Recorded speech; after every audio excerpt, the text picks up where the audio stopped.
ഗെയിമിലൂടെ ദൈവത്തെ അറിയാനും തിരുവചനം പഠിക്കാനും സഹായകമാകുന്ന പ്ലാറ്റ്ഫോമിന് തുടക്കമിട്ട് ഓസ്ട്രേലിയൻ വൈദികൻ പ്രമുഖ ക്രിസ്ത്യൻ ഗായകനും ഗാനരചയിതാവുമായ ഫാദർ റോബർട്ട് ഗാലിയയാണ് നവമാധ്യമത്തിന്റെ സാധ്യതകളിലൂടെ ദൈവത്തെ പ്രഘോഷിക്കാൻ ഒരുങ്ങുന്നത്.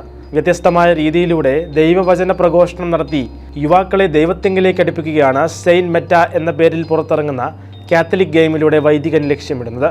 കുട്ടികളെയും യുവാക്കളെയും ലക്ഷ്യമിട്ടുള്ള ഈ പ്രോഗ്രാം പെസഹ വ്യാഴാഴ്ച റിലീസ് ചെയ്യും. ഫാദർ റോബർട്ട് ഗാലിയ 2011 ലോക യുവജന ദിനത്തിൽ ഏകദേശം 5 ലക്ഷം ആളുകൾക്ക് മുന്നിൽ പാടുകയും ഓസ്ട്രേലിയയുടെ ഗോഡ് ടാലന്റിൽ പങ്കെടുക്കുകയും ചെയ്തിട്ടുണ്ട്. വീഡിയോകൾ, ഓൺലൈൻ ആരാധനകൾ എന്നിവയിലൂടെ ഇതിനോടകം തന്നെ ഫാദർ റോബർട്ട് ഗാലിയയുടെ ലാഭേച്ഛയില്ലാത്ത സേവനം 1.7 മുതൽ 2 ദശലക്ഷം ആളുകളിലേക്ക് എത്തിച്ചേരുന്നുണ്ട്. കാലം മാറുന്നതനുസരിച്ച് ജനറേഷൻ ആൽഫ എന്ന് വിളിക്കപ്പെടുന്ന കുട്ടികൾക്ക് വേണ്ടിയുള്ള ഗെയിമിലേക്കാണ് തൻ്റെ ഇപ്പോഴത്തെ ചുവടുവെപ്പെന്ന് പുരോഹിതൻ പറയുന്നു. ഉപയോക്താക്കൾക്ക് ഗെയിമുകൾ കളിക്കാനും ബൈബിളിൽ നിന്നുള്ള ദൃശ്യങ്ങൾ സന്ദർശിക്കാനും കഴിയും. അനുഭവത്തിൻ്റെ അവസാനം ഒരു വെർച്വൽ മെഴുകുതിരി കത്തിച്ചും ഒരു ജോഡി മാലാക ചിറകുകൾ സ്വീകരിച്ചും അവർക്ക് മെറ്റാ സെയിന്റ് ആകണോ എന്ന് തീരുമാനിക്കാമെന്ന് ഫാദർ പറയുന്നു. ചെറുപ്പക്കാരിൽ പലരും ഈസ്റ്ററിൽ പള്ളിയിൽ പോകുന്നില്ല. അവർ സുവിശേഷം കേൾക്കുകയില്ല. അതിനാൽ സഭയെ അവരിലേക്ക് എത്തിക്കാനും അവർക്ക് സുവിശേഷം എത്തിക്കാനുമുള്ള ഏറ്റവും അനുയോജ്യമായ സമയമാണിതെന്ന് ഞങ്ങൾ കരുതിയെന്ന് വൈദികൻ പറഞ്ഞു.